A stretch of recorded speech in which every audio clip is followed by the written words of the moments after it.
إن الحمد لله نحمده ونستعينه ونستغفره ونعوذ بالله من شرور أنفسنا ومن سيئات أعمالنا من يهده الله فلا مضل له ومن يضلل فلا هادي له وأشهد أن لا إله إلا الله وحده لا شريك له وأشهد أن محمدا عبده ورسوله يا أيها الذين آمنوا اتقوا الله حق تقاته ولا تموتن إلا وأنتم مسلمون يا أيها الناس اتقوا ربكم الذي خلقكم من نفس واحدة وخلق منها زوجها وبث منهما رجالا كثيرا ونساء واتقوا الله الذي تساءلون به والأرحام إن الله كان عليكم رقيبا يا أيها الذين آمنوا اتقوا الله وقولوا قولا سديدا يصلح لكم أعمالكم ويغفر لكم ذنوبكم ومن يطع الله ورسوله فقد فاز فوزا عظيما أما بعد فإن خير الحديث كتاب الله وخير الهدي هدي محمد صلى الله عليه وسلم وشر الأمور محدثاتها وكل محدثة بدعة وكل بدعة ضلالة وكل ضلالة في النار. أعوذ بالله من الشيطان الرجيم. بسم الله الرحمن الرحيم. قاف والقرآن المجيد بل عجبوا أن جاءهم منذر منهم فقال الكافرون هذا شيء عجيب أإذا متنا وكنا ترابا ذلك رجع بعيد قد علمنا ما تنقص الأرض منهم وعندنا كتاب حفيظ بل كذبوا بالحق لما جاءهم فهم في أمر مريج أفلم ينظروا إلى السماء فوقهم كيف بنيناها وزيناها وما لها من فروج والأرض مددناها وألقينا فيها رواسي وأنبتنا فيها من كل زوج بهيج. معزز حاضرین جمعہ، دینی اور اسلامی بھائیوں، عزیز نوجوان دوستو، ماہ رمضان گزرنے کے بعد ہم شوال المکرم کے مہینے میں داخل ہو چکے ہیں،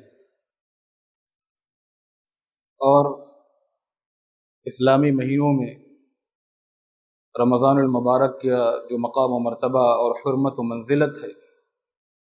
وہ ہم میں سے کسی سے مخفی نہیں ہے۔ قرآن و حدیث میں ماہ رمضان کی جو فضیلت وارد ہوئی ہے وہ بھی ہم بخوبی جانتے ہیں، لیکن یہ بات بھی یاد رکھنی چاہیے کہ جس رمضان کی عظمت کو پیش نظر رکھ کر ہم رمضان میں عبادت کرتے ہیں تو یہ بات یاد رکھیں کہ شرف زمان و مکان کو جو شرف حاصل ہے، جو فضیلت حاصل ہے، وہ اللہ تبارک و تعالیٰ کی طرف سے، اور اللہ تبارک و تعالیٰ کی عظمت کے بعد ہی زمان و مکان کا شرف ہے، اور جس نے اللہ کے عظمت کو نہیں سمجھا اس نے زمان و مکان کے شرف کو بھی نہیں سمجھا۔ اس لیے جن لوگوں نے رمضان المبارک میں عبادات و اطاعت کے ذریعے سے اپنا تعلق اللہ تبارک و تعالیٰ سے جوڑا تھا، اور رمضان المبارک کے گزرنے کے بعد اچانک ان لوگوں نے نیکیوں کا سلسلہ منقطع کر دیا اور اللہ تبارک و تعالیٰ سے وہ بے تعلق ہو گئے، تو ایسے لوگوں کو چاہیے کہ وہ اپنے ایمان کی فکر کرے، اپنے ایمان کا مراجعہ کرے، کیونکہ حقیقی معنی میں انہوں نے اللہ رب العالمین کی جیسی قدر کرنا واجب تھی انہوں نے اللہ کی ویسی قدر نہیں کی، اور نہ انہوں نے اللہ رب العالمین کو پہچانا جیسا کہ پہچاننے کا حق تھا، اللہ کی عظمت کو جانا جیسا کہ جاننے کا حق تھا۔ میرے اسلامی بھائیوں، یہ بات یاد رکھیے کہ اللہ تبارک و تعالیٰ کی حقیقی محبت، اللہ تبارک و تعالیٰ کی سچی اطاعت اور اللہ تبارک و تعالیٰ کی کامل معرفت، یہ اللہ تبارک و تعالیٰ کی نعمتوں میں سے بہت بڑی نعمت ہے، اور اللہ تبارک و تعالیٰ اس نعمت سے جس کو مالا مال کر دے وہی حقیقی معنی میں دنیا اور آخرت میں کامیاب انسان ہے، اور جنہیں یہ نعمت نہیں ملی، جو اس نعمت سے محروم ہو گیا کہ اللہ کی کامل معرفت اسے حاصل نہیں ہوئی، حقیقی محبت اور سچی اطاعت کا جذبہ اس کے اندر نہیں ہے، وہ اس سے محروم ہے، تو ایسا شخص حقیقی معنی میں محروم ہے، جو دنیا میں بھی محروم ہے اور آخرت میں بھی محروم ہے۔ قرآن مجید میں اللہ رب العالمین نے ارشاد فرمایا، انما المؤمنون الذين اذا ذكر الله وجلت قلوبهم وَإِذَا تُلِيَتْ عَلَيْهِمْ آيَاتُهُ زَادَتْهُمْ إِيمَانًا وعلى ربهم يتوكلون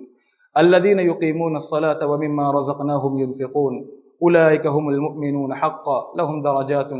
عند ربهم ومغفرة ورزق کریم. کہ حقیقی معنی میں مومن تو وہی لوگ ہیں. اللہ رب العالمین نے یہاں اہل ایمان کا تعارف کرایا کہ مومن تو وہ لوگ ہیں کہ جب اللہ تبارک و تعالیٰ کا ذکر کیا جاتا ہے انما المؤمنون الذین اذا ذکر اللہ وجلت قلوبہم، تو ان کے دل، ان کے قلوب خوف الہی سے متزلزل ہو جاتے ہیں، لرز جاتے ہیں. عبداللہ بن عامر رحمہ اللہ کا واقعہ بعض محدثین نے نقل کیا ہے. یہ مرض الموت میں مبتلا تھے اور حالت بڑی ناگفتہ بے تھی، لیکن جب انہوں نے مسجد سے مؤذن کے اذان کے کلمات سنے تو اپنے بچوں سے کہا کہ مجھے مسجد کی طرف لے چلو. حالانکہ بچوں نے کہا کہ فَإِنَّكَ عَلِيلٌ، آپ بیمار ہیں اور اس لائق نہیں ہے کہ آپ کو مسجد کی طرف لے جایا جائے. لیکن عبداللہ بن عامر رحمہ اللہ کے اصرار پر بچوں نے انہیں مسجد پہنچا دیا، اور انہوں نے جاتے ہوئے اپنے بچوں سے یہ کہا کہ کل کو میں اللہ کے رب العالمین کی حضور کیا جواب دوں گا جب اللہ رب العالمین مجھ سے پوچھے گا کہ کیوں تم نے میرے اذان اور میرے سوال کے جواب میں کیا جواب دیا، کیا اقدام کیا. تو یہ اذان یہ اللہ کا ذکر ہے، اذان یہ اللہ کا سوال ہے، اور اس کا جواب ہمیں نماز کے ذریعے سے دینا ہے. کہ ہم مسلمانوں کو معلوم نہیں کہ اذان اللہ کا ذکر ہے اور اذان کس مقصد سے دی جاتی ہے، تو پھر نماز، وہ نمازی جو رمضان کے نمازی تھے وہ رمضان کے بعد نمازی کیوں نہیں رہتے؟ کیوں اللہ کا ذکر سننے کے بعد ان کا دل خوف الہی سے متزلزل نہیں ہوتا؟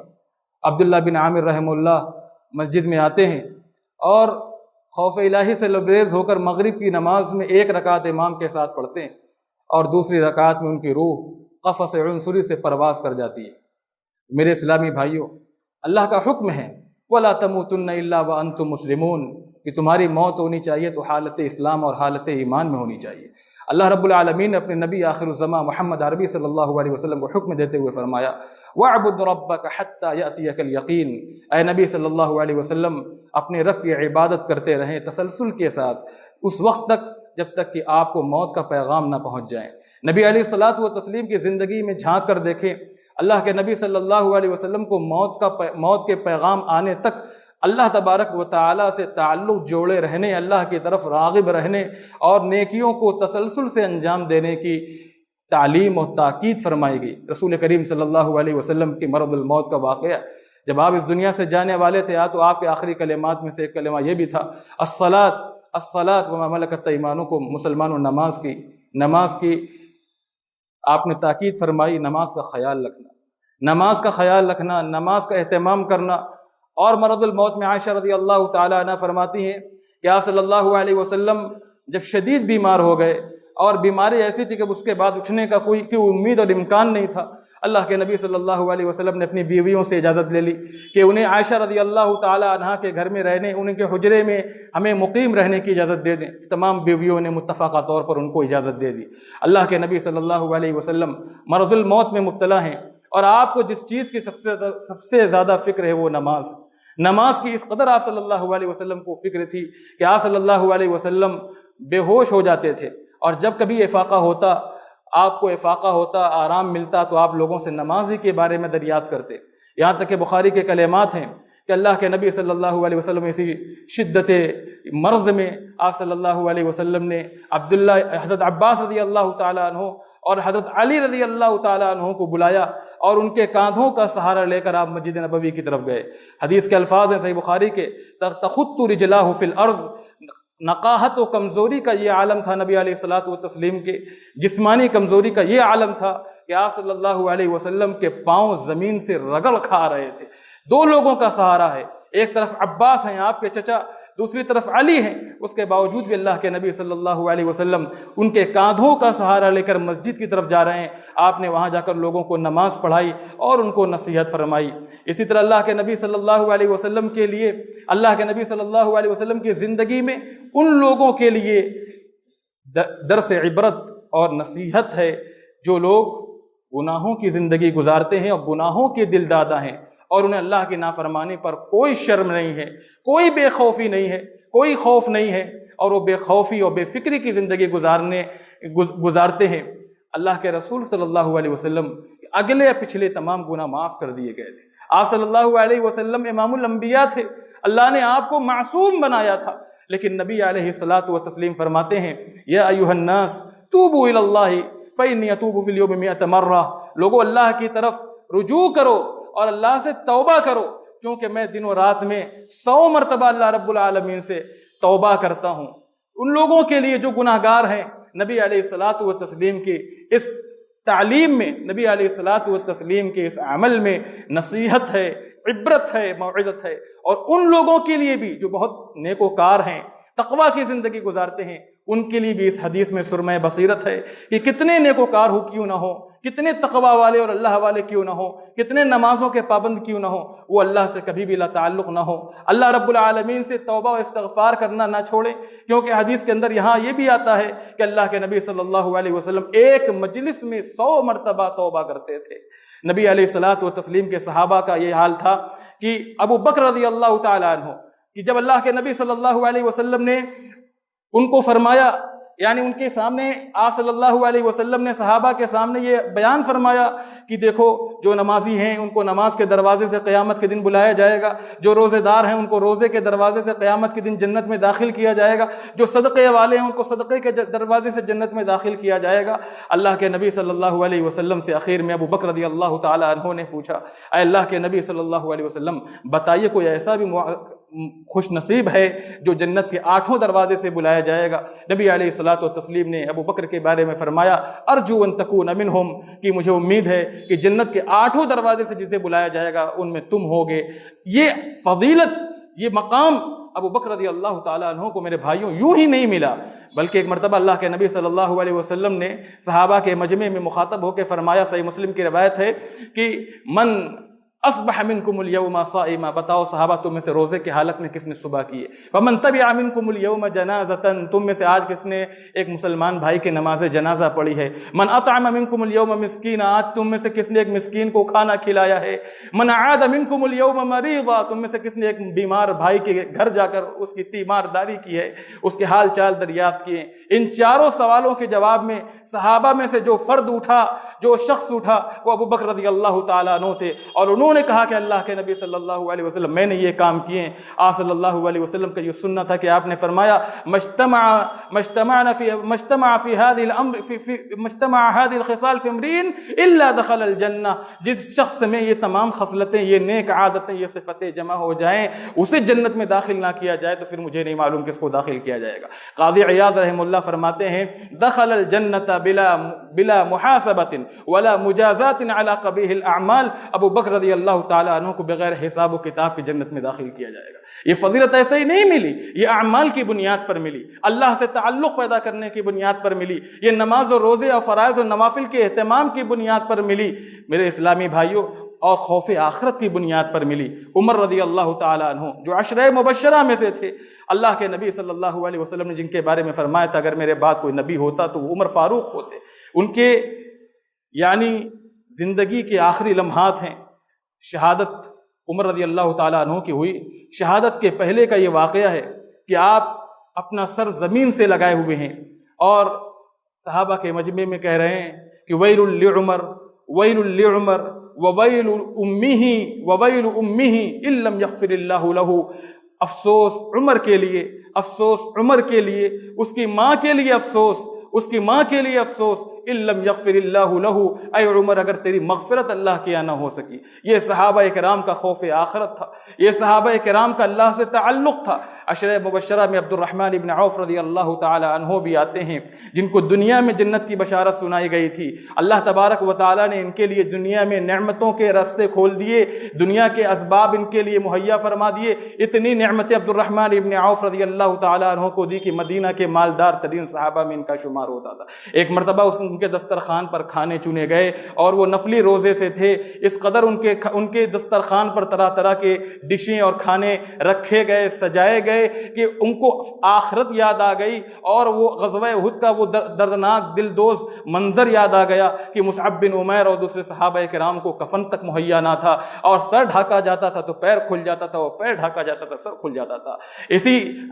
اسی حالت میں اس قدر فکر آخرت میں وہ ڈوبے کہ ان کی ہچکی بند گئی اور انہوں نے دسترخوان سے کھانا اٹھوا دیا۔ یہ صحابہ کرام کی زندگی تھی۔ غزوہ بدر کے صحابہ کرام کے بارے میں، غزوہ بدر میں شرکت کرنے والے صحابہ کے بارے میں اللہ تبارک و تعالی نے 7 آسمان اوپر عرش سے ان کو خوشخبری سناتے ہوئے فرمایا اعملوا ما شئتم اعملوا ما شئتم فقد وجبت لكم الجنہ او فقد غفرت لكم۔ اے صحابہ، اے غزوہ بدر میں شرکت کرنے والے، جو چاہے آج کے بعد تم عمل کرو، اللہ تبارک و تعالی نے تمہارے لیے جنت واجب کر دی ہے اور تمہاری مغفرت فرما دی ہے۔ میرے اسلامی بھائیوں، نیکیوں پر مداومت، نیکیوں کی حفاظت، یہ اہل ایمان کی شان ہے، اور خوف آخرت اور اللہ تبارک و تعالیٰ سے تعلق، اپنا احتساب، اپنا مناقشہ، اپنے ایمان کی فکر کرنا، یہ صالحین کا سرمایہ ہے اور پچھلے کامیاب ترین لوگوں کی علامت و نشانی ہے۔ اللہ تبارک و تعالیٰ سے دعا کرنی چاہیے، الہ العالمین تو ہم تمام مسلمانوں کو نیکیوں کی توفیق عطا فرما، اور نیکیوں کے کام اور نیکیوں کے اعمال کی حفاظت اور اس پر مداومت کی توفیق عطا فرما۔ اے اللہ تو اہل اسلام کی حفاظت فرما، تو اسلام کی حفاظت فرما، تو مظلوم و بے سہارا لوگوں کی دستگیری اور ان کی فریاد رسی فرما۔ یا رب العالمین، جو لوگ دنیا میں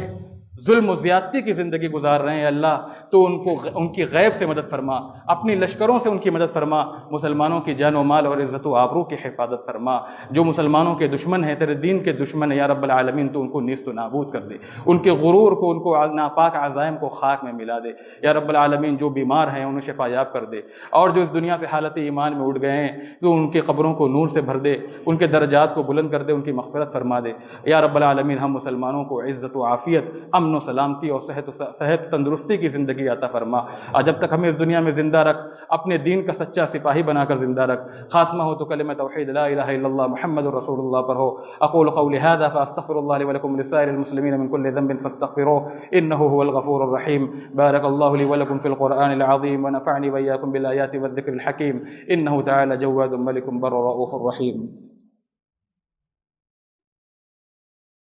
الحمد لله الذي لم يتخذ ولدا ولم يكن له شريك في الملك ولم يكن له ولي من الذل وكبره تكبيرا۔